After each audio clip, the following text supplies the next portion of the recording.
نحمده ونصلی علی رسولہ الکریم اما بعد۔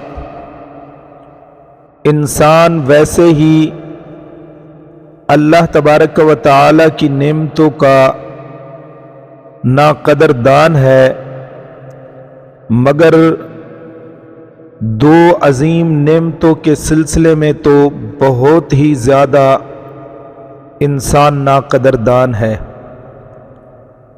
وہ دو کون سی نعمتیں ہیں؟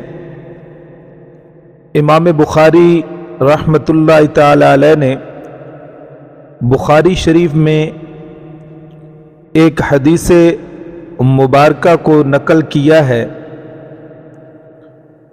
اور حدیث مبارکہ کے راوی ہیں حضرت عبداللہ بن عباس رضی اللہ تعالی عنہما۔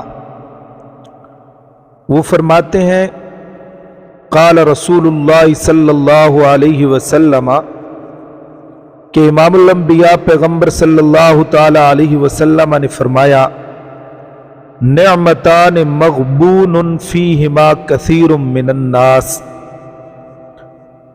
کہ دو نعمتوں میں اکثر لوگ نقصان میں ہیں، یعنی ان نعمتوں کی موجودگی کو غنیمت سمجھتے ہوئے عبادت میں مصروف نہیں ہیں۔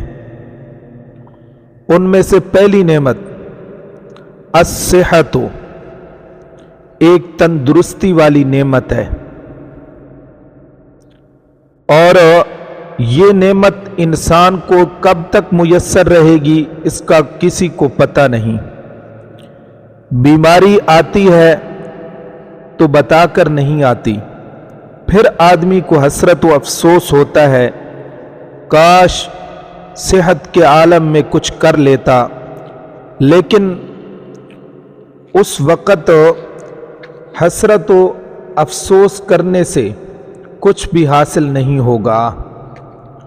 اور دوسری نعمت والفراغ، فراغت، دوسری نعمت فراغت وقت ہے کہ آج اور ابھی فراغت ہے، پھر مشغولیت آ جائے گی، پھر آدمی تمنا کرتا ہے مگر پھر وہ کچھ نہیں کر سکتا۔